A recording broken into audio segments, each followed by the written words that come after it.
محبت رتن دیپ سے سجی رت ہے، جس کا سوار ابدیت کی طرف اڑان بھرتا ہے۔ محبت امرت دھارا سے لبالب بھرا جام محبوب ہے، جو کبھی پیندے سے نہیں لگتا۔ سب سے زیادہ داستانیں محبت کی لکھی گئی ہیں، سب سے زیادہ گیت محبت کے گائے گئے ہیں۔ محبت وہ کمال ہے جو عرش کو فرش کرتا ہے اور فرش کو عرش تک لے جاتا ہے، اور زمین پر دو ہی چیزیں ایسی ہیں جن کے لیے جان دی جا سکتی ہے، محبت اور پھر محبت۔ محبت ابن عربی کا نظریہ اہلیت ہے جو نادیدہ کو دیدہ بنا سکتی ہے۔ ایسا اسم اعظم جو مجازی کو حقیقی کرتا ہے، حقیقی کو عشق عشق عشق۔ بلا شبہ وہ حق جو خود پر منکری حرام رکھتا ہے۔ قالین باف کے فن کا وہ عروج جس کے ریشے ریشے میں عقیدت سربسجود ہوتی ہے، سربسجود ہوتے ہی رہتی ہے، یہی شرط وفا ہے۔ کلندر کا مادیت سے خالی تن اور عشق حقیقی سے سجا من۔ محبت محرابی پیشانیوں کے محرابی نور سی، توبہ کے آخری مندرجات، قبولیت کی اولین درجات سی، عرش معلیٰ ہلا ڈالنے والی محترم ہستی، ماں کی دعا سی، بنجر بنجر دھرتی پر پہلی کومپل سی، اور محبت خدا کے رحم سی اور رحمت سی۔ رات بھر چینی دعائیں مانگتے رہے ہوں گے، کھانے کی میزوں کے گرد خاندان کو اکٹھا کیے، ہاتھ جوڑے، خدا کو یاد کرتے، صحت و تندرستی کی دعائیں کرتے، محبت و احترام کی مدح سرائی کرتے۔ چینی رات بھر مسکراتے رہے ہوں گے۔ اگلے دن جشن ہو تو پچھلی رات نیند نہیں آیا کرتی، وہ بھی نہیں سو پائے ہوں گے۔ مانچسٹر شہر کے اگلے دن بڑی تقریبات میں شمار ہونے والی ڈریگن پریڈ کا آغاز البرٹ اسکوائر سے شام 4 بجے ہو چکا تھا۔ پریڈ کا آغاز بڑے بڑے چینی روایتی سرخ اور پیلے ڈرموں اور پرکشن 2 گول بڑی دھاتوں پلیٹس کو پرزور انداز سے بجا کر اور بلند آواز سے نعرہ بہار کو خوش آمدید، خوش بختی کے لیے تیار ہیں ہم سے کیا گیا۔ پریڈ کے آگے، درمیان اور آخر میں ڈرموں اور پریکشنز کو مسلسل بجایا جا رہا تھا، اور جن کی آوازیں بلا شبہ سریلا سما باندھ رہی تھیں۔ ایسے لگ رہا تھا جیسے سب جلوس کی صورت نئی زندگی کے سفر پر رواں دواں ہوں۔ پریڈ میں شامل ہزاروں لوگوں نے ہزاروں طرح کے سوانگ رچا رکھے تھے۔ پریڈ میں آگے کئی 100 میٹر لمبے موٹے ڈریگن کو بانسوں پر اٹھا کر گھمایا، نچایا اور اچھالا جا رہا تھا۔ ڈریگن اتنا بڑا تھا کہ اسے کم سے کم 150 افراد نے اپنے قد سے اونچا کر کے اٹھا رکھا تھا۔ وہ سب مسلسل اسے قدرتی حرکت میں رکھے ہوئے تھے۔ یوں گمان ہوتا تھا اصل ڈریگن ان کے سروں پر اڑ رہا ہے۔ ڈریگن کے پیچھے اور درمیان میں کئی 100 چینی بچوں کا گروپ تھا جو گردن میں ڈرم لٹکائے انہیں ردم سے بجاتے آہستہ روی سے چل رہے تھے۔ بچوں کے لباس سفید تھے، جن پر انہوں نے سرخ رومالوں کو گردن میں ترچھا کر کے باندھ رکھا تھا۔ قریباً ان بچوں کی تعداد جتنا ایک اور گروپ ان لڑکیوں کا تھا جو چینی روایتی لباس کیمونو پہنے ہوئے تھیں اور ہاتھ میں بہت بڑے سائز کے چینی روایتی پنکھے پکڑ رکھے تھے۔ ان لڑکیوں کا میک اپ بہت گہرا تھا، آنکھیں قدرتی آنکھوں سے بہت بڑی بنائی گئی تھیں۔ یہ سب یک زبان دھیمی آواز میں چینی روایتی گانا گا رہی تھیں، ساتھ ہی روایتی رقص پیش کر رہی تھیں۔ ایک گروپ سرخ لباس میں چینی مارشل آرٹ کی عکاسی کر رہا تھا۔ بہت سو کے ہاتھوں میں چینی ساختہ بڑی بڑی پتنگیں تھیں جو مختلف جانوروں کی اشکال پر مبنی تھیں اور جنہیں فضا میں چھوڑا گیا تھا اور ان کی ڈوروں کو اپنی کلائیوں پر باندھ رکھا تھا۔ بہت سے لوگ الگ الگ گیٹ اپ میں بھی تھے۔ وہ چین کی تاریخ سے منسلک مختلف شخصیات کا سوانگ رچائے ہوئے تھے۔ ان کے میک اپ اور لباس کمال کے تھے۔ 2 کے جوڑے بنے، بہت سے کوئی ایک بڑا جانور بنے ہوئے تھے، یعنی ایک ہی لباس میں ایک سر تھا اور دوسرا دھڑ، اور یہ 2 لوگ ڈریگن یا گھوڑا یا چیتا بنے مسلسل بھاگتے گھومتے اور ناچنے میں مصروف تھے۔ ہزاروں افراد کی ڈریگن پریڈ میں ہزاروں سوانگ تھے۔ کوئی خرگوش بنا اچھل رہا تھا، کوئی گھوڑا بنا دوڑ رہا تھا، کوئی بندر کے لباس میں تماشے دکھا رہا تھا اور کوئی چیتا بنا ڈرا رہا تھا۔ سب سوانگ چینی روایات، تاریخ، ان کی معاشرت کی عکاس تھے۔ مشرق میں اگا چین مغرب میں چل پھر دوڑ رہا تھا۔ حقیقی قوموں کی یہی نشانی ہے، وہ دنیا کے کسی بھی حصے میں ہوں، اسی درخت کی شاخیں، تنے اور پتے لگتے ہیں جس درخت کی جڑ ان کی دھرتی میں اگی ہوتی ہے۔ چند ایک ایسے گروپس تھے جنہوں نے سرخ لباس پہنے تھے اور ہاتھوں میں بڑی بڑی دھاتی پلیٹیں پکڑ رکھی تھیں، اور وہ انہیں بجاتے چلے آ رہے تھے۔ پریڈ میں بڑے بڑے جانوروں کے مجسمے تھے جنہیں باہوں کے ذریعے اٹھایا گیا تھا۔ یہ سال گھوڑے کا سال تھا، اس لیے گھوڑے کے مجسمے زیادہ تھے۔ ایک بڑا اور اونچا گھوڑا پریڈ کے آگے اور پیچھے چل رہا تھا۔ غرض ہر طرف سوانگ تھے، رنگ تھے، لوگ تھے۔ چین تھا، تاریخ تھی، بہار تھی، نیا سال تھا۔ سرخ اور پیلا رنگ چھایا ہوا تھا۔ ڈرموں کی تھاپ کمال کی تھی۔ سارا مانچسٹر امڑ آیا تھا پریڈ دیکھنے کے لیے۔ آس پاس کے شہروں سے بھی لوگ خاص پریڈ دیکھنے کے لیے آئے تھے۔ سڑک کے دونوں اطراف کھڑے افراد کا شوق دیدنی تھا۔ وہ مانچسٹر کی تاریخ میں ہونے والی شاندار پریڈوں میں سے ایک کو دیکھ رہے تھے۔ امرہا ڈریگن کے لباس میں تھی۔ ویرا اور این آن بھی ساتھ تھیں۔ ان سب نے ڈریگن کا سوانگ رچایا تھا اور وہ گھوڑوں، مرغوں، خرگوشوں، سانپوں، بندروں اور باقی جانوروں کے ساتھ چل رہی تھیں۔ جب امرہا ڈریگن بنی تو ہنستے ہنستے دوہری ہو گئی اور اس نے پریڈ کے ساتھ چلنے سے انکار کر دیا۔ پھر اس نے محسوس کیا کہ جی سن ٹھیک کہہ رہی تھی۔ وہ اپنے بڑے اور چوڑے ڈریگن ماسک کے اندر جتنا جی چاہے ہنس سکتی ہے، شرما سکتی ہے، جھیمپ سکتی ہے۔ وہ سرتاپا ڈریگن کے موٹے لباس میں تھی۔ باہر سب کو ایک ڈریگن نظر آتا تھا، امرہا نہیں۔ جیسا کہ اس نے ویرا کو دیکھا تو اسے بالکل اندازہ نہیں ہوا کہ وہ ویرا ہے۔ یقیناً اس کے ڈریگن کو دیکھ کر بھی نہیں بوجھا جا سکتا تھا کہ اس کے اندر امرہا ہے۔ سڑکوں سے سست روی سے گزرتے چائنا ٹاؤن کی طرف جاتے مختلف جگہوں پر ان پر چوکور رنگ برنگی جھنڈیاں برسائی گئیں، جنہیں مشین کے ذریعے فضا میں چھوڑا جاتا اور فضا کئی میٹر بلندی تک ایسے رنگ برنگی ہو جاتی جیسے تتلیوں کے قافلے ان پر ٹوٹ پڑے ہوں۔ امرہا نے اب کھل کر مسکرانا شروع کر دیا تھا۔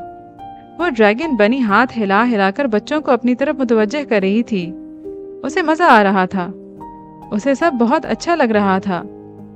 جہاں جہاں ان پر رنگ برنگی جھنڈیاں برسائی گئی تھیں، وہاں وہاں امرہا کو لگا تھا یہ سب اس کے لیے کیا جا رہا ہے۔ لاہور میں چھپ چھپ کر رونے والی لڑکی کے لیے، ایک منحوس مان لیے گئے انسان کے لیے۔ امرہا افسوس کر رہی تھی کہ وہ کیوں روتی رہی تھی۔ زندگی میں آپ نئے لوگوں، نئی خوشیوں، نئے جشنوں سے روشناس ہوتے ہیں تو ماضی کے دکھ بے معنی اور چھوٹے لگنے لگتے ہیں۔ اپنی بے وقوفی پر ماتم کرنے کو جی چاہتا ہے کہ کیا نادانی کرتے رہے ہیں۔ زندگی میں دکھ اور سکھ دونوں ہوتے ہیں، بس انہیں کشید کرنا پڑتا ہے۔ پاکستان سے جو لوگ تعلیم، روزگار کے سلسلے میں یورپ آتے ہیں، وہ یہ ضرور سوچتے ہیں کہ انہوں نے اپنی زندگیوں کو ایسا پر رونق اور فعال کیوں نہ بنایا۔ شادی ہو کر جانے والی خواتین یہ ضرور سوچتی ہیں کہ اف، کیا ٹی وی دیکھ دیکھ، خریداری کر کر اپنی زندگی برباد کرتے رہے پاکستان میں۔ تو نیا ماحول آپ کو نئے اسباق ضرور پڑھاتا ہے، کچھ اچھے، کچھ برے، کچھ آپ کی مرضی سے، کچھ زبردستی۔ اس بات سے گھبرانا نہیں چاہیے۔ یہ کتنے بھی تلخ ہوں، حکیم لقمان کی حکمت لیے ہوتے ہیں، بلا معاوضہ حکمت دے کر جاتے ہیں۔ تو اب رنگ تھے، جشن تھا، لوگ تھے اور کہکہے تھے۔ موسم نم نم تھا۔ جنوری کا آخری دن تھا اور چینیوں کے لیے سال کا پہلا دن۔ اس بات کی علامت کہ جہاں کچھ ختم ہو رہا ہوتا ہے، ٹھیک وہیں سے کچھ اور شروع ہو رہا ہوتا ہے۔ نظام قدرت اس جنم مرگ، مرگ جنم کا نام ہے۔ شام گہری ہو چکی تھی۔ وہ 1.5 گھنٹے سے چل رہے تھے، لیکن تھکن نے آج ان سے دوستی کر لی تھی۔ وہ پھولوں سے لدی دور سے ہی ہاتھ ہلا رہی تھی۔ وہ چائنا ٹاؤن کے قریب پہنچ رہے تھے۔ دور سے پریڈ کے استقبال کے لیے بجائے جانے والے ڈرموں اور دوسرے سازوں کی آوازیں آ رہی تھیں۔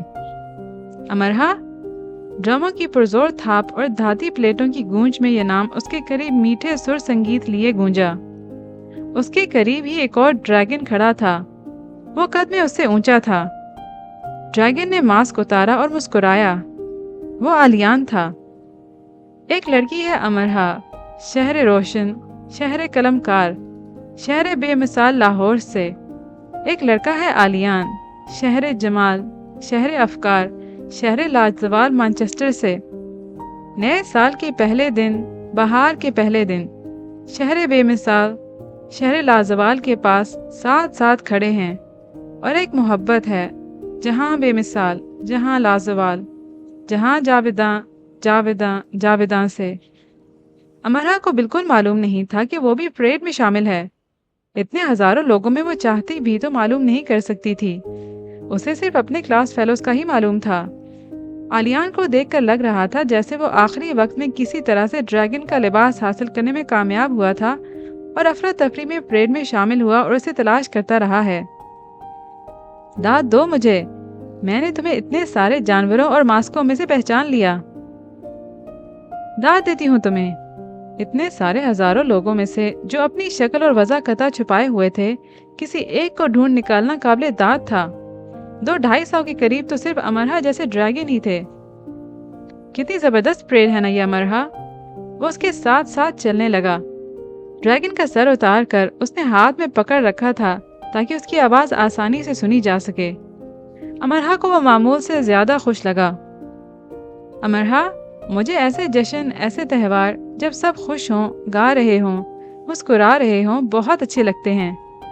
اس نے سڑک کے کنارے کھڑے پریڈ کو دلچسپی، شوق، جوش و خروشی سے دیکھتے ایک چھوٹے بچے کی گال پر نرمی سے چٹکی بھرتے ہوئے کہا۔ پھر اس نے اسی بچے کے ساتھ کھڑے دوسرے بچے کے بالوں میں محبت اور لگاوٹ سے ہاتھ پھیرا۔ اس کے انداز بتا رہے تھے کہ وہ غیر معمولی پرجوش اور خوش ہے۔ تمہیں بھی پسند ہے یہ سب؟ اس نے اس کے سر کے پاس سر جھکا کر کہا۔ ہاں، مسکراہٹیں کسے اچھی نہیں لگتی؟ امرہا کو چلا کر بتانا پڑا۔ آلیان نے کان کو اس کے ماسک کے قریب جھکا دیا۔ اس نے ایسا خوشی سے کیا۔ امرہا شہرزاد بنی اسے ہزاروں راتوں پر محیط الف لیلا سناتی تو شاید وہ خوشی سے سر کو ایسے ہی جھکائے رکھتا، سر نہ اٹھاتا۔ ہاں، لیکن کبھی کبھی تو ان سب کے ساتھ بھی مسکراہٹیں اچھی نہیں لگتی۔ اس نے آس پاس کے سارے ماحول کی طرف اشارہ کر کے کہا۔ یہ تو کچھ ہو جانے سے سب اچھا لگتا ہے۔ ایک بچہ جو اپنے باپ کے کندھوں پر سوار تھا اور تالیاں بجا رہا تھا کہ اس کے گال پر نرمی سے چٹکی بھر کر کہا۔ بچہ کھلکھلا اٹھا اور اپنے باپ کے بالوں کو شرارت سے مٹھیوں میں جکڑ لیا۔ امرہا نے ماسک اتار دیا۔ اسے ٹھیک سے آلیان کی آواز نہیں سنی جا رہی تھی۔ کیا ہونے سے اچھا لگتا ہے؟ امرہا اس کی بات ٹھیک سے سن نہیں سکی تھی۔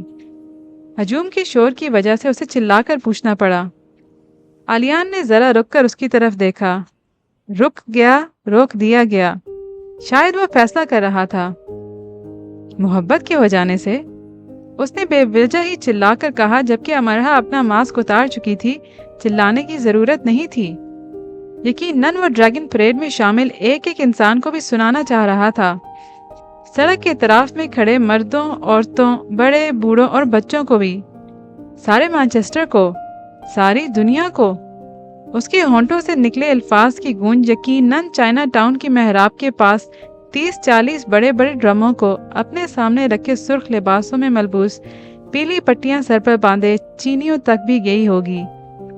انہوں نے لفظ محبت کی گونج کو پا کر اسے اپنے اندر اتار کر بھرپور جوش سے، عقیدت و احترام سے، دونوں ہاتھوں میں پکڑی ڈرم سٹکس کو سر سے اوپر اٹھا کر سرخ ڈرموں کو پیلی زمین پر دے مارا۔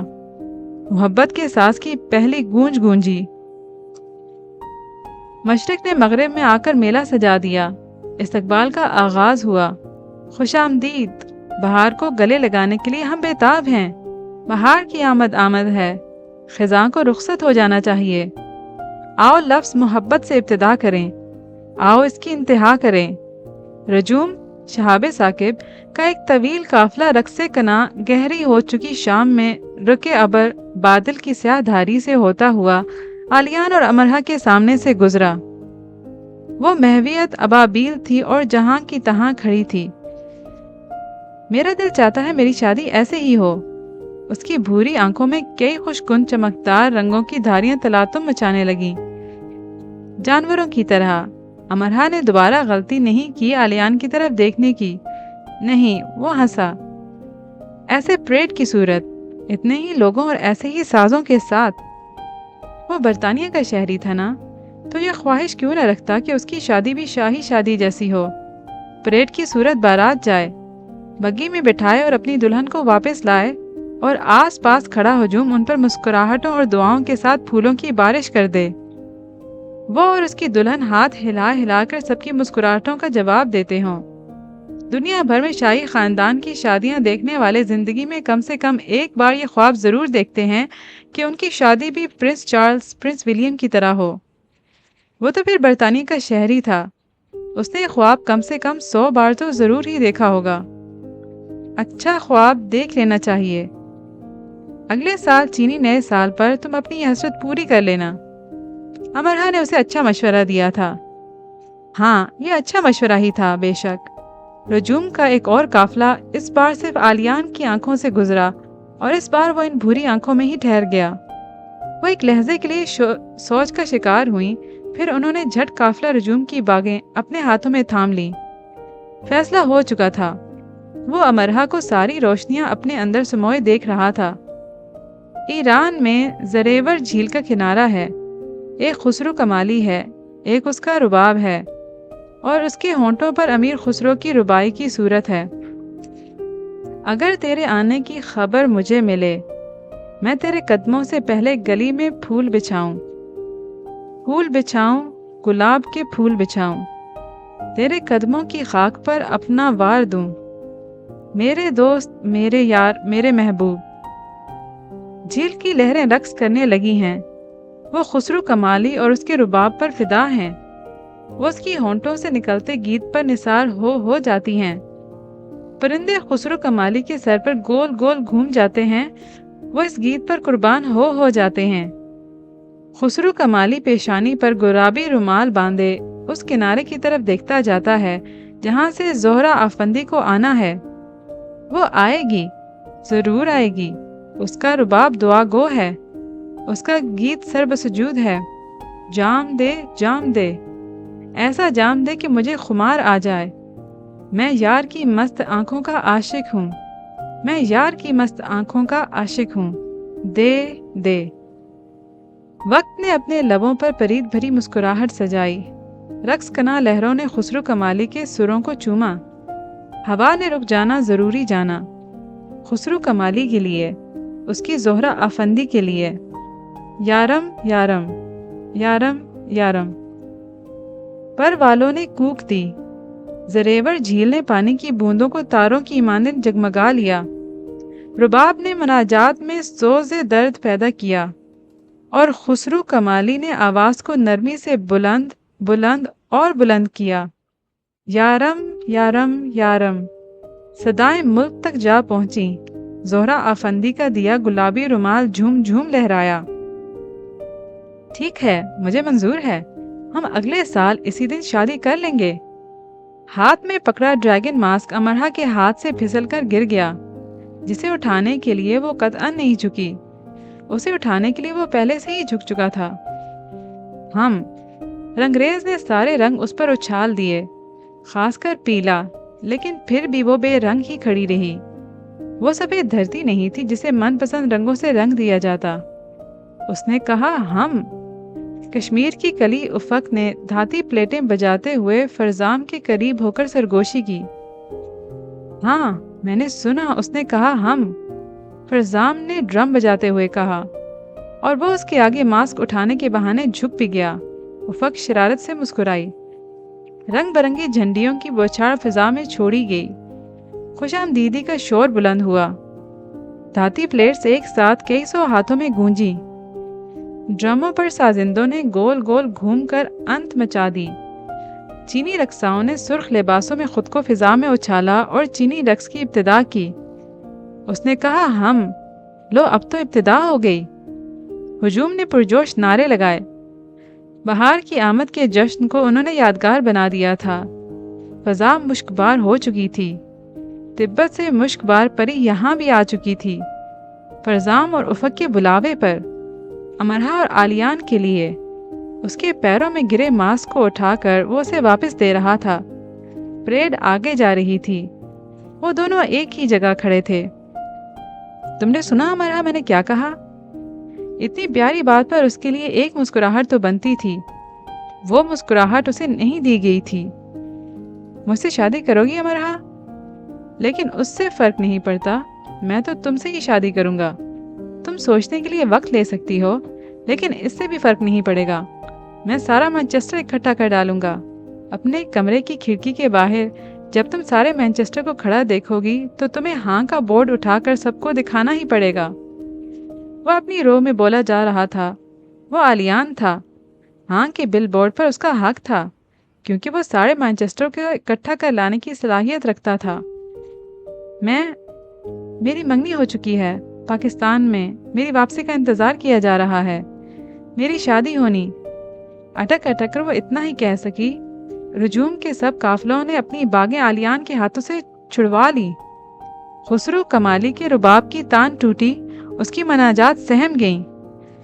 رتن دیپ سے سجی رتھ اڑان بھرتی منہ کے بل پاتال کی طرف لپکی. قالین باف کے حقیقی پارچے میں آگ بھڑکی. سڑک کے کنارے پریڈ دیکھتی خاتون کے گود کے بچے نے چلا کر رونا شروع کر دیا. چینیوں کا ماننا ہے کہ سال کے پہلے دن بچوں کا رونا نحس ہوتا ہے. چینی عورت سہم سی گئی اور اس نے شد و مت سے بچے کو چپ کروانا شروع کر دیا. لیکن بچہ اور رونے لگا. وہ روتا ہی جا رہا تھا. یہ کیا؟ یہ کیسے؟ ابھی تو وہ کلکاریاں مار رہا تھا. اس نے تالی بھی بجائی ہوگی. بھاند بھاند کے جانوروں کو دیکھ کر وہ کیسے محظوظ ہوا ہوگا. چینی رقصاؤں کی طرح وہ بھی ناچنا چاہتا ہوگا. اس نے اپنی ماں سے ڈرم بجانے کی فرمائش بھی کی ہوگی. پھر یہ سب کر کے بھی اب وہ رونے لگا. وہ کیوں رونے لگا؟ اور ایک گیت تھا خسرو کمالی کا، آلیان مارگریٹ کا، لفظ لفظ ترانہ، لفظ لفظ مرثیہ. اور ایک ساز رباب تھا، زریب جھیل کنارے بجتا ہوا، ڈریگن پریڈ میں گونجتا ہوا، پھر جھیل کے پیندے میں گونگا پڑا ہوا. امرہا بھوری آنکھیں سیاہ پڑنے لگیں. اس نے امرہا کو ایسے دیکھا جیسے وہ اسے کوئی دھوکہ دے رہی ہو اور وہ جانچ رہا ہو کہ اسے دھوکہ کیوں دیا جا رہا ہے. تم یہ سب کیا؟ اسے سمجھ نہیں آئی کہ سوال کو کن الفاظ سے ترتیب دے کے من پسند جواب پا سکے. بھلا ایسا بھی ہوتا ہے کبھی؟ ہمارے یہاں ایسے ہی ہوتا ہے. میں بہت خوش ہوں. تم نے ایسا کیسے سوچ لیا؟ ہم تو دوست ہیں نا. لیکن پلیز تم دوبارہ ایسا کچھ نہ کہنا. جلدی سے کہہ کر اس نے ماسک پہن لیا اور پریڈ کے ساتھ آگے بڑھنے لگی. اور پھر ساری پریڈ آگے بڑھنے لگی. ساری دنیا، ساری کائنات. صرف ایک وجود کھڑا تھا، ساکت تھا، پتھر کا ہو چکا تھا.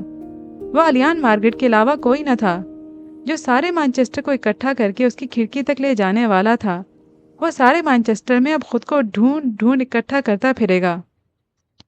چینی ماں روتے بچے کو چپ کرانے میں ناکام ہو چکی تھی. اس کی شکل گہرے سایوں کی زد میں تھی. وہ اپنے عقیدوں پر پختہ یقین رکھنے والی لگتی تھی اور اسی لیے پریڈ میں اس کی ساری دلچسپی ختم ہو چکی تھی. اور وہ زیر لب دعائیں کر رہی تھی کہ نئے سال میں نحوست اور بلائیں اس سے دور رہیں. لیکن بچہ چپ ہی نہیں ہو رہا تھا. پریڈ چائنا ٹاؤن کے محراب کے اندر داخل ہو رہی تھی. ڈرموں کی تھاپ اب کان کے پردے پھاڑ رہی تھی. آلیان کا دم گھٹ رہا تھا. پھر بھی اس نے ڈریگن ماسک پہن لیا اور پہلے آہستہ روی سے اور پھر تیزی سے پریڈ کو پیٹھ دکھا کر بھاگنے لگا. عجیب انسان تھا وہ. 2 قدم پر محراب تھی اور وہ وہاں تک نہ جا سکا اور الٹی طرف بھاگنے لگا. اس کا ڈریگن ماسک بہت بدیہت لگنے لگا تھا. اس بدیہت کو دیکھ کر ڈر قطن نہیں لگ رہا تھا، بس دل مٹھی میں آیا لگتا تھا. امرہا چینی ساختہ محراب کے پار ہو گئی اور پھر اس نے ہمت کر کے گردن موڑ کر دیکھا. کوئی بہت بے دردی سے پریڈ کو چیرتا بھاگ رہا تھا، جیسے اس کے آس پاس آگ بھڑکتی ہو. نہیں، جیسے اس کے اندر آگ لگی. اس ڈریگن نے خود کو پریڈ سے الگ کیا اور لوگوں کے ہجوم میں خود کو گم کرتے اپنے ماسک کے اندر ہی خود کو بلک بلک کر رونے دیا. امرہا نے خود کو لوگوں کی بھیڑ میں گم کر دیا. وہ ابھی ماسک اتارنے کی غلطی نہیں کر سکتی تھی. 2 لوگ خود کو بھیڑ میں گم کرنے کی کوشش کرتے رہے. بھیڑ سے نکلنے کی بھی، الگ ہو جانے کی بھی اور مل جانے کی بھی. ایک وقت میں اتنی خواہشیں. مانچسٹر کی کشادہ سڑکوں پر پھیلی ہزاروں لوگوں سے اٹی ڈریگن پریڈ ماتمی جلوس کی صورت اختیار کر گئی. کیونکہ ایک ماں کی گود میں بچہ حلق پھاڑ کر رو رہا تھا اور ماں کی ساری کوشش اسے چپ کروانے میں ناکام ہو چکی تھی. نئے سال کی آمد اس کے لیے نیک شگون نہیں لائی تھی. کیا اب سارا سال اسے رونا پڑے گا؟ خیر اور بھلائی اسے دور رہے گی، بلائیں اور شر اس پر حملہ آور ہوگی۔ کیا خوش قسمتی پہ اس کا کوئی حق نہ ہوگا؟ اور کیا اس کا دل خون کے آنسو روئے گا؟ خسرو کمالی نے رباب کو زریور میں پھینکا۔ اس نے دیکھ لیا تھا کہ اس طرف زہرا آفندی کی جگہ ایک شیر کھڑا تھا۔ وہ جانتا تھا اس شیر کا نظر آنا نحس ہے۔ چینی پریڈ کے اس اور اس کنارے بھی ایک شیر اپنا منہ صاف کر رہا تھا، کیونکہ وہ شکار کر چکا تھا۔ وہ مشرقی اکھاڑوں کا نگر نگر پایا جانے والا شیر ہے۔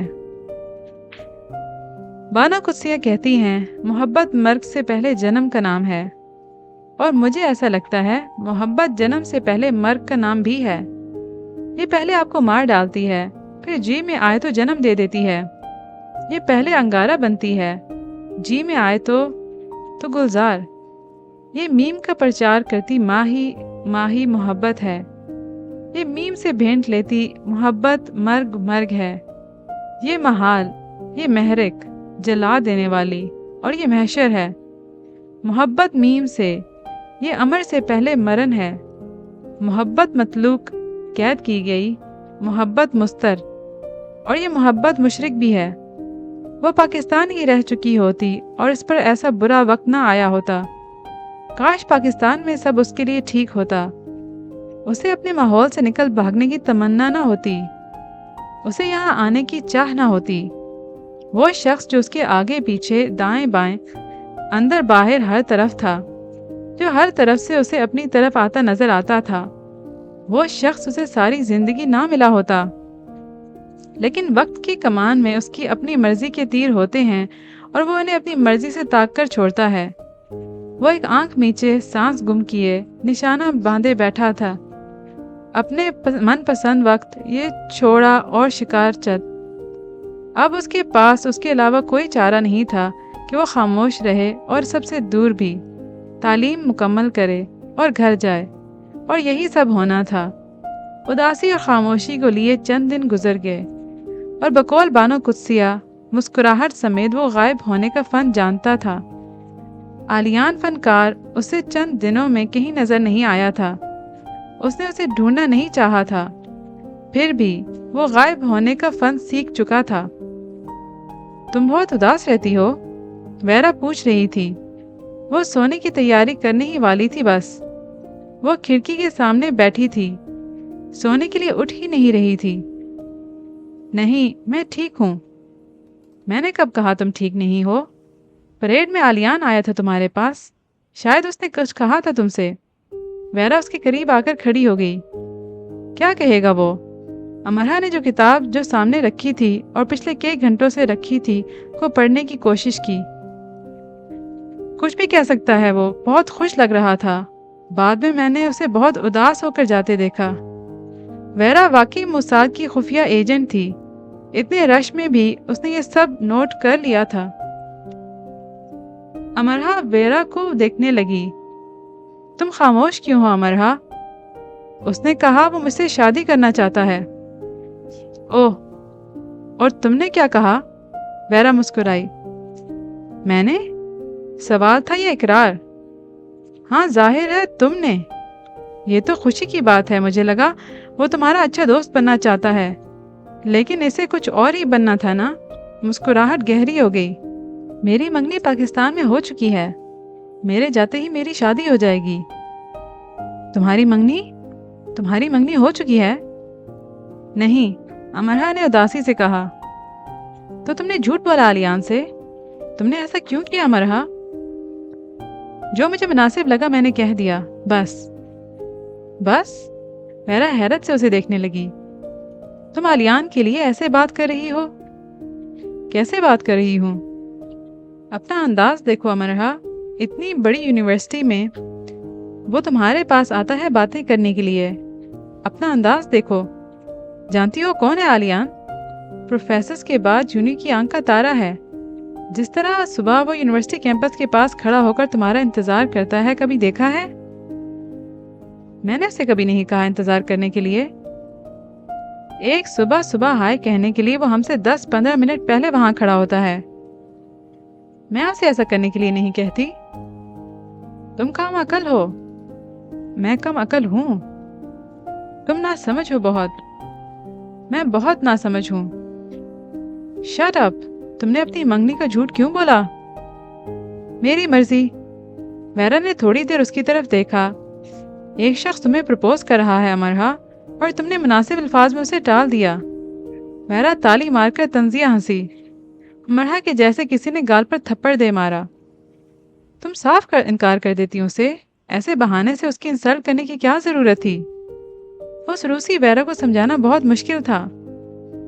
بہت عجیب ہو تم، بہت زیادہ۔ اتنے ذہین انسان کو کیسے تم نے جھوٹ بول کر انکار کر دیا؟ ویرا تو آریان کی ذہانت کی فین تھی۔ ویرا نے ایک بار اور تالی بجائی۔ Young lady of Pakistan, the great lady. امرہا کا منہ سرخ ہو گیا اور رو دینے کو ہو گئی۔ کیسے نہ کرتی میں انکار؟ پتہ نہیں کون ہے وہ، عیسائی، مسلم یا یہودی؟ مارگریٹ اس کی ماں کا نام ہے تو باپ کا کیا ہوگا؟ آئزیک، داؤد، کیا ہوگا؟ امرہا تیز آواز میں چلا اٹھی۔ اسے ویرا کے انداز سے تکلیف پہنچی تھی۔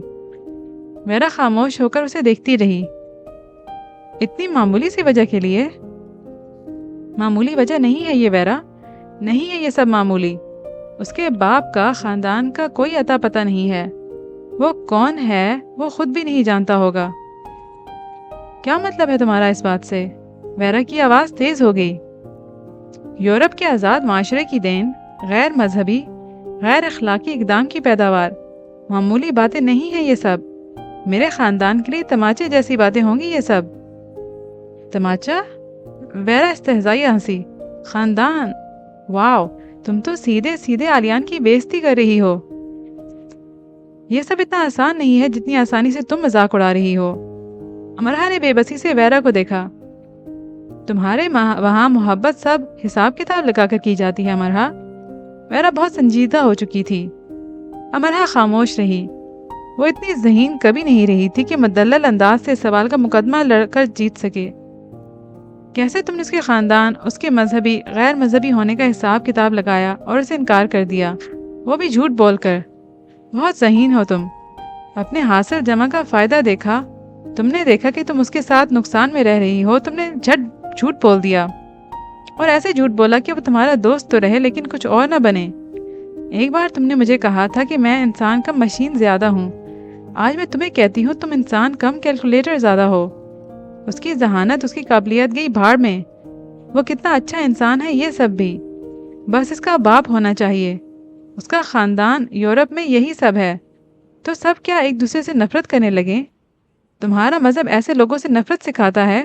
تم بہت مذہب کی باتیں کرتی ہو نا؟ تمہیں چھوٹے کپڑے پہننا پسند نہیں، تمہیں چھوٹا ظرف رکھنا، چھوٹا دل رکھنا پسند ہے، ایسے جھوٹ بولنا، بےعزتی کرنا۔ امرہا خاموشی سے ویرا کو دیکھ رہی تھی، خاموش۔ مان لیا کہ وہ تمہارا ہم مذہب ہے، پھر؟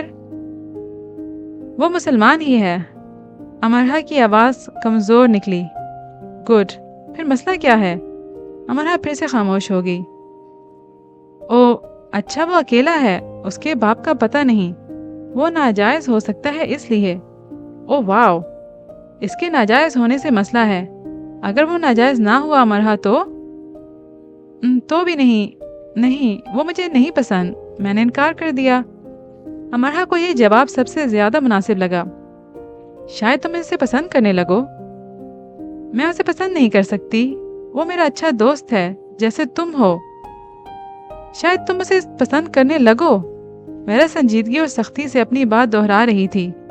یا شاید تم اسے پسند بھی کرتی ہو لیکن اپنے خاندان کے لیے، اپنے معاشرے، اپنی روایات کے لیے۔ میں اسے پسند کیوں کروں گی؟ کون سی خوبی ہے اس میں؟ اگر وہ قابل ہے تو یونی میں ہزاروں اور بھی ہیں۔ مجھے اسے ہاں کہنے کے لیے مجبور نہیں کیا جا سکتا۔ تم مجھے مطمئن کرو امرہا، مجھے سب کی سمجھ نہیں آ رہی۔ ویرا جم کر کھڑی ہو گئی۔ شاید تمہارا خیال ہے کہ اگر وہ مسلمان ہے بھی تو تم جتنا اچھا انسان نہیں ہے۔ وہ تمہاری طرح عبادات نہیں کرتا ہوگا، تمہاری طرح حلال فوڈ کا استعمال نہیں کرتا ہوگا، اسے بنیادی مذہبی تعلیمات کے بارے میں نہیں معلوم ہوگا، اور اگر وہ تمہارے خاندان کے پاس جاتا ہی ہے تمہارا ہاتھ مانگنے تو اسے ان سب باتوں کی وجہ سے رد کیا جا سکتا ہے، ہے نا امرہا؟ امرہا خاموش رہی۔ جواب دو امرہا۔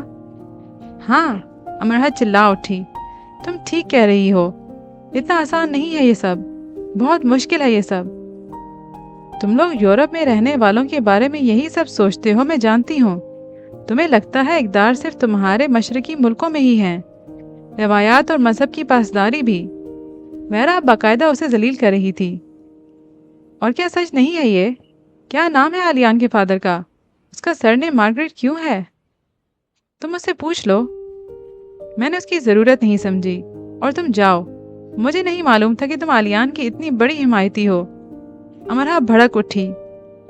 اگر تم غور کرو تو میں تم دونوں کی حمایت کر رہی ہوں، لیکن تم لوگ بہت ناسمجھ ہوتے ہو۔ ہم کون؟ امرہا کی تیوری چڑھ گئی۔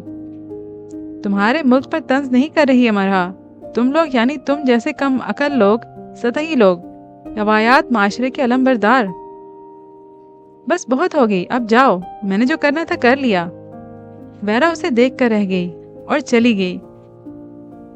کھڑکی میں کھڑی وہ اندھیری رات کے گہرے اندھیروں کو دیکھتی رہی۔ ویرا سے اس نے جان چھڑا لی تھی، اب خود سے کیسے چھڑائے گی؟ دنیا بھر سے چھپ کر بیٹھا جا سکتا ہے، ایک اپنے آپ سے چھپ کر رہنے کی جگہ نہیں ملتی۔ دنیا بھر سے کیا کچھ نہیں کہہ دیا جاتا، ایک اپنے آپ سے کہنے کے لیے ہی کوئی لفظ نہیں ملتا۔ تو کیا محبت جنم سے پہلے مرگ نہیں؟ ہفتے کی رات ہے اور یہ ہارڈ راک کیفے کا ڈانس فلور ہے۔ ڈی جے اپنی میوزک کے ساتھ تجربات کرنے سے پہلے ایک خاص ڈسک کو پلے کرنا چاہ رہا ہے۔ یہ ڈسک اسے بار ٹینڈر کارل نے دی ہے۔ کیفے میں یونیورسٹی اسٹوڈنٹس کی بھرمار ہے، خاص کر بزنس اسکول کے اسٹوڈنٹس کی۔ ڈانس فلور پر ڈانس شروع ہوا ہی جاتا ہے۔ کارل کاکٹیل بنا رہا ہے۔ آلیان ابھی اس کے سامنے رکھی اونچی کرسی پر نیم دلی سے آ کر بیٹھا ہے۔ اسے کارل نے کچن سے بلایا ہے۔ ڈی جے نے ڈسک پلے کر دی ہے۔ تمہاری منگنی ہو چکی ہے؟ نہیں۔ تم نے جھوٹ بولا آلیان سے؟ جو مجھے مناسب لگا میں نے کہہ دیا۔ کیسے نہ انکار کرتی؟ پتہ نہیں کون ہے وہ۔ مارگریٹ اس کی ماں کا نام ہے تو باپ کا کیا ہوگا؟ آئزک، داؤد؟ اتنی معمولی سی وجہ کے لیے؟ معمولی وجہ نہیں ہے یہ، میں اسے پسند نہیں کرتی۔ کون سی خوبی ہے اس میں؟ مجھے اسے ہاں کہنے کے لیے مجبور نہیں کیا جا سکتا۔ شاید تمہارا خیال ہے کہ وہ مسلمان ہے بھی تو تم جتنا اچھا مسلمان نہیں ہے۔ ہاں، تم ٹھیک کہہ رہی ہو۔ کیا نام ہے آلیان کے فادر کا؟ اس کا سرنیم مارگریٹ کیوں ہے؟ وہ ناجائز ہو سکتا ہے اس لیے بھی؟ ہاں، تمہاری طرح حلال فوڈ کا استعمال نہیں کرتا ہوگا اس لیے بھی؟ ہاں۔ وہاں موجود ایک اسٹوڈنٹ آلیان مارگریٹ کی طرف گردن موڑے دیکھ رہا تھا۔ کارل نے ایک آنکھ دبائی اور منہ بنا کر بھیڑیے کی آواز نکالی، لیکن آلیان نہ وہاں موجود یونیورسٹی کے اسٹوڈنٹس کو دیکھ رہا تھا نہ ہی کارل کو۔ وہ اپنے جوتوں کی نوک کو گھو رہا تھا۔ اسے آج معلوم ہوا تھا ایک دم سے کیسے کرسی پر بیٹھے بیٹھے آپ جوتے کی نوک تلے آ جاتے ہیں۔ اس کے منہ پر کبھی کسی نے تھپڑ نہیں مارا تھا۔ اس کے سرخ ہوتے منہ پر آج تھپڑوں کی بوچھاڑ کر دی گئی تھی۔ کاکٹیل بناتے کارل کے ہاتھ رک گئے۔ آلیان کا رد عمل اس کی توقع کے برخلاف تھا۔ اس نے اٹھ کر اسے گھونسا نہیں مارا تھا۔ وہ مسلسل اپنے جوتوں کی نوک کو دیکھ رہا تھا۔ اس کھیل کے وہ پکے دشمن تھے، ویسے وہ دوست تھے۔ آلیان، کارل نے اسے آواز دی۔ آلیان نے جوتے کی نوک سے نظریں اٹھا کر اسے دیکھا۔ شکریہ کارل، میں تمہارا یہ احسان تا عمر نہیں بھولوں گی۔ وہ اٹھا اور قدم گھسیٹنے لگا۔ وہ ناجائز ہو سکتا ہے اس لیے بھی؟ ہاں۔ نہیں، وہ مجھے نہیں پسند۔ کیا نام ہے آلیان کے فادر کا؟ اس نے کانوں پر ہاتھ رکھ لیے، لیکن پھر بھی وہ بہرا نہیں ہوا۔ محبت کی زبان اسی وقت تو بولتی ہے جب اس کے گونگا ہو جانے کی دعا کی جاتی ہے، اور محبت کے کان اسی وقت تو سب سننے لگتے ہیں جب ان کے بہرے ہو جانے کی بد دعا کی جاتی ہے۔ اور یہ محرک ہے، محبت۔ کیا نام ہے آلیان کے فادر کا؟ کیا نام ہے؟ فادر۔ اس کا سرنیم مارگریٹ کیوں ہے؟ فادر۔ تختے لالا صبح بہارم، پیاپے سوزم اداغے کے دارم۔ میں صبح بہار کا پہلا لالے کا پھول ہوں جو عشق کے داغ سے مسلسل تڑپ رہا ہوں۔ محبت جگہ جوت ہے جسے مٹھی میں کر کے آنکھوں کے سامنے رکھ لینا آسان نہیں۔ آنکھیں نہیں چندھیاتی، قسمت چندھیا جاتی ہے۔ وہ اتنی جلدی کہاں مہربان ہوتی ہے۔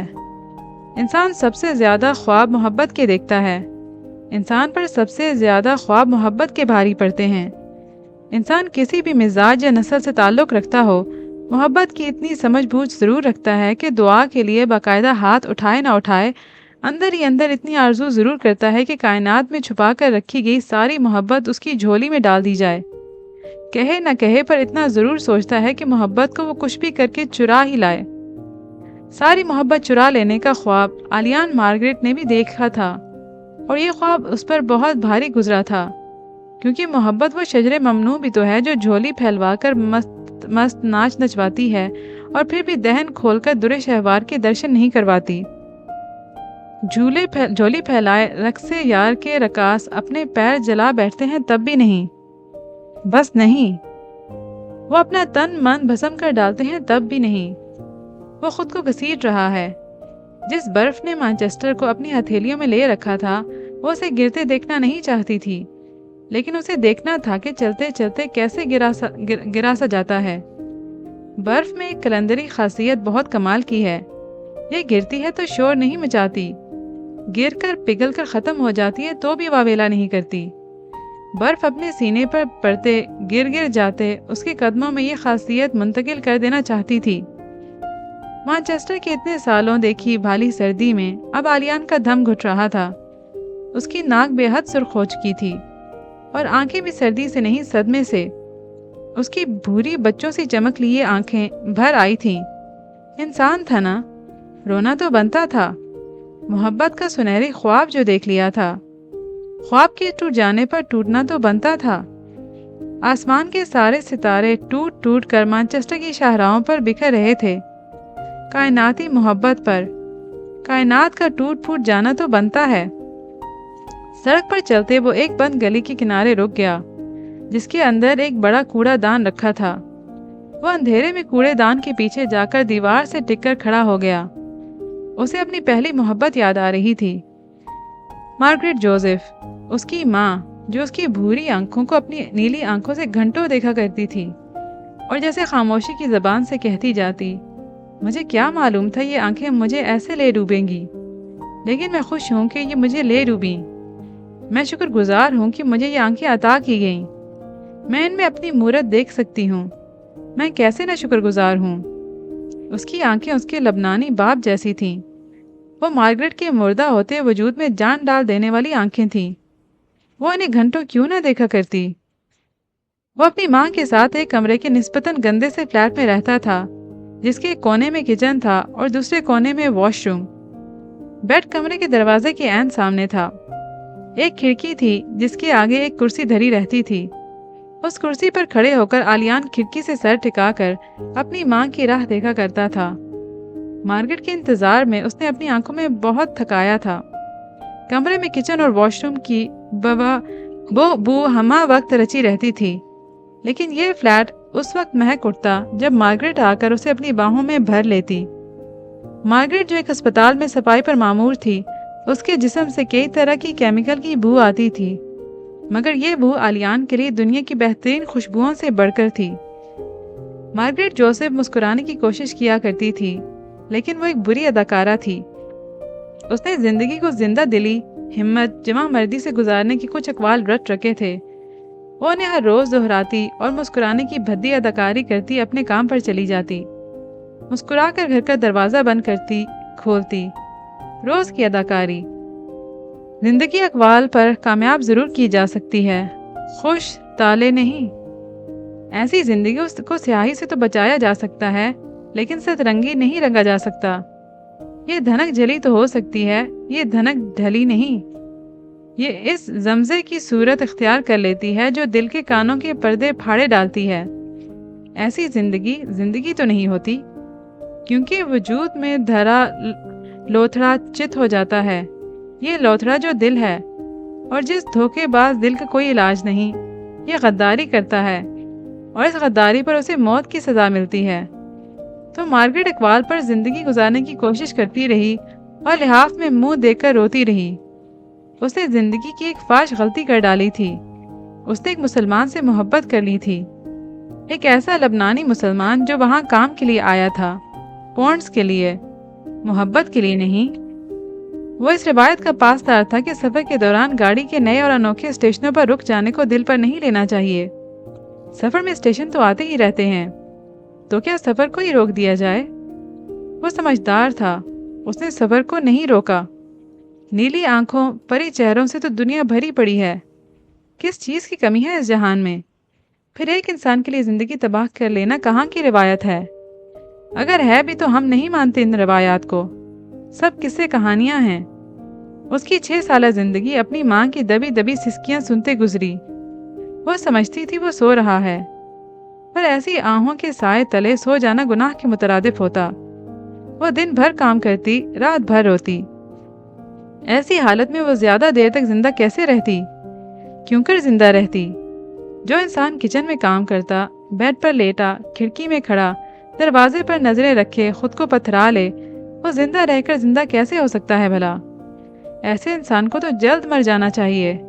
جس کا لوتھڑا دل خون بنانے کے بجائے خون اگلنے لگے، ایسے لوتھڑے کے مالک کو جلد ہی مر جانا چاہیے۔ جس تکلیف دہ یاد کو آلیان مارگریٹ کو اپنے دماغ میں زندہ رکھتا تھا، وہ کچھ یوں تھی کہ کمرے کے واحد کھڑکی کے آگے رکھی کرسی پر کھڑا وہ نیچے جھانک کر اپنی ماں کو تلاش رہا تھا۔ نیچے ایک مصروف سڑک تھی جس پر چھوٹی چھوٹی کئی دکانیں اور سٹورز واقع تھے۔ مارگریٹ تھکی تھکی اس سڑک پر چلتی اسے نظر آ گئی۔ وہ اندر آئی اور بیڈ پر بیٹھ کر اسے دیکھنے لگی، پھر چل کر اس کے پاس آئی اور وہی ابھی اپنی اداکارانہ مسکراہٹ سے اسے دیکھا اور اس کا ہاتھ پکڑ لیا، جبکہ خود وہ کرسی کے پاس گھٹنوں کے بل بیٹھ گیا۔ تم بہادر ہو نا؟ مارگریٹ نے ایک اچھی مسکراہٹ سے جا کر پوچھا۔ جب آلیان تھوڑا بڑا ہوا تو اس نے کئی سالوں تک خود کو ہڑبڑا کر اٹھتے اور کہتے سنا، نہیں، میں بہادر نہیں ہوں۔ دو تنہا لوگ جب ایک دوسرے سے یہ پوچھنے کی جرات کرتے ہیں تو حقیقتاً وہ یہ کہنا چاہ رہے ہوتے ہیں کہ اب تیار ہو جاؤ، تم بہادر ہو یا نہیں، تمہیں بہادری دکھانی ہوگی۔ تلخ حقیقتیں تمہاری رسیلی زندگی میں گھلنے کے لیے تیار ہیں، کیا تم بھی تیار ہو؟ اپنی بھوری آنکھوں سے وہ مارگریٹ کو دیکھنے لگا، ہاں کہ نہ؟ ماما پاپا کے پاس جا رہی ہیں۔ مارگریٹ نے اس کے گال پر پیار کیا اور کھڑکی میں جا کر کھڑی ہو گئی۔ دیکھا، وہ ایک بری اداکارہ تھی، زیادہ دیر تک مسکرا نہ سکی۔ پھر بہت دیر کے بعد وہ وہاں سے ہٹی اور ایک چھوٹے سے بیگ میں اس کے کپڑے رکھنے لگی۔ ایک دوسرے سفری بیگ میں اس نے اپنی ایک جینز اور 2 شرٹس رکھی۔ دونوں بیگ اٹھا کر اور اس کا ہاتھ تھام کر وہ اسے اپنی دوست کے پاس لے آئی اور اس کے گال چوم کر چلی گئی۔ مارگریٹ چلی گئی اور کتنی ہی صدیوں بعد واپس آئی، اتنی صدیوں بعد کہ آلیان نے جان لیا کہ اس کی ماں سوتے جاگتے، کام کرتے، خاموش بیٹھے سسکتی کیوں رہتی تھی، اور مسکرانے میں وہ اتنی بری اداکارہ کیوں تھی، اور یہ بھی کہ اس کی نظریں کن ویرانوں میں بھٹکا کرتی تھیں اور اس کے وجود سے آہیں کیسے اور کیوں کر نکلتی تھیں۔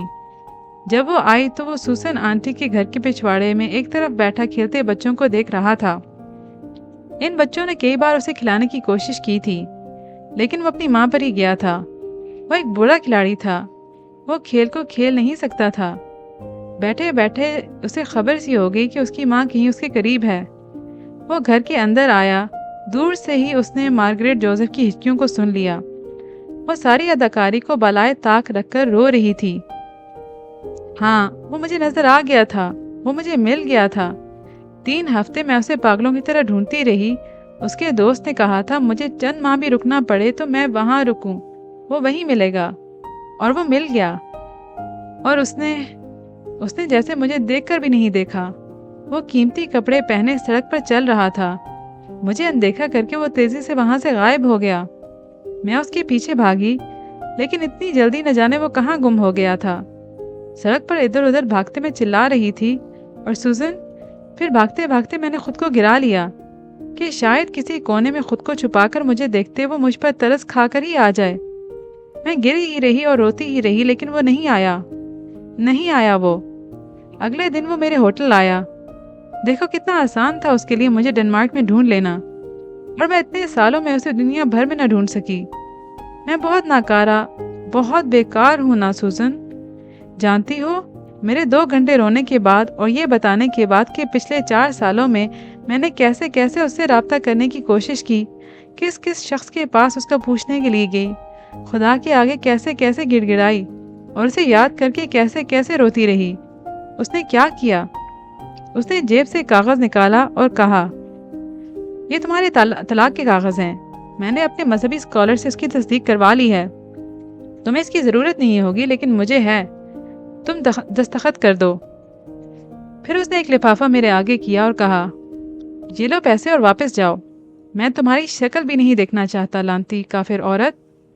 اسے بے طرح یاد کرنے پر وہ مجھے طلاق دے رہا تھا، اس کے لیے میں خدا کے آگے کیسے کیسے گڑ گڑائی، یہ سن کر وہ مجھے لعنتی کہہ رہا تھا۔ اس نے کہا کہ اس پر اللہ کا غضب نازل ہوا تھا جو اس نے ایک کافر عورت سے شادی کر لی، وہ تعلق ایک لعنت تھا۔ سوزن، اس نے کہا، میں ایک لعنت ہوں، اللہ نے تو مجھے بھی بنایا ہے اور اسے بھی۔ کیا اللہ لعنتیں بناتا ہے؟ کیا اللہ ایسا ناانصاف ہے کہ ایک کو اس جیسا انسان بناتا ہے اور ایک کو مجھ جیسا؟ اس نے کہا، میں ایک کافر عورت ہوں۔ وہ کافر کسے کہتا تھا؟ خدا کو نہ ماننے والے کو، خدا کو چھوڑ دینے والے کو، اور ایک انسان کو چھوڑ دینے والے کو۔ ایک انسان کو نہ ماننے والے کو کیا کہتا ہے وہ؟ میں نے اس سے پوچھا۔ اس نے مجھے گالیاں دی، میرے مرے ہوئے والدین پر الزام لگایا کہ میں حرام کی پیداوار ہوں، میں سرتاپا حرام ہوں، میری رگوں میں ناجائز اور گندا خون ہے، میں اور میرے آباء و اجداد شراب پیتے رہے ہیں اور میرے والدین کو شادی کی کیا ضرورت رہی ہوگی، میں ایک گندے غلیظ مغربی معاشرے کی پیداوار کتنے کتنے گل کھلا چکی ہوں گی۔ وہ گالیاں دیتا رہا اور مجھے بتاتا رہا کہ میں کیا کیا ہوں۔ وہ مجھے جتا رہا تھا کہ مجھے چھوڑ آنے کی اصل وجوہات کیا تھیں۔ وہ میرا کافر ہونا تھا، غیر مذہب ہونا تھا۔ پھر اس نے میرے خدا کو گالیاں دینی شروع کر دیں۔ وہ مجھے بتانے لگا کہ دراصل کس کا مذہب سچا ہے۔ خود کو سچا ثابت کرنے کے لیے کہ میں ڈنمارک کی حکومت کو اپنے اور اس کے تعلق کو لے کر درمیان میں نہ لاؤں یا برطانیہ کو، وہ مجھ پر یہ ثابت کرنے لگا کہ اپنی بات میں وہ کس قدر سچا ہے، وہ ایک سچے مذہب کو ماننے والا ہے۔ میں نے اسے کہا کہ اگر اس کا مذہب اتنا ہی سچا ہے، اچھا ہے، تو اس کی وہ کس تعلیم کے تحت میرے ساتھ برا کر رہا ہے؟ سوزن، مذہب کس کا سچا ہے اس کے لیے تو آپ کو خود کو سچا ہونا پڑتا ہے نا، پہلے تو خود کو مکمل کرنا پڑتا ہے، ورنہ مذہب کون سا مذہب ہے جو یہ سب کرنے کی تعلیم دیتا تھا جو وہ میرے ساتھ کر رہا تھا؟ وہ سوزن کے ہاتھ پکڑ کر اس سے سوال کرنے لگی۔ اس نے کہا وہ بھٹک گیا تھا، وہ میرے جال میں آ گیا تھا، میں نے اپنی خوبصورتی کا استعمال کیا، بھٹک تو میں گئی تھی، پھنس تو میں گئی تھی اس کی محبت کے جال میں۔ میں کتنی خوبصورت ہوں، اس کا احساس تو اس نے مجھے دلایا تھا۔ وہ تو کہا کرتا تھا اللہ اپنے شہکاروں میں مجھے بھی شمار کرتا ہوگا، اور وہ کہا کرتا تھا اللہ کی مہربانی اس نے زمین والوں کے نصیب میں اس شاہکار کی رونمائی کی، مجھے شاہکار تو اس نے بنایا تھا، پھر اس نے مجھے لعنت کیوں بنا ڈالا؟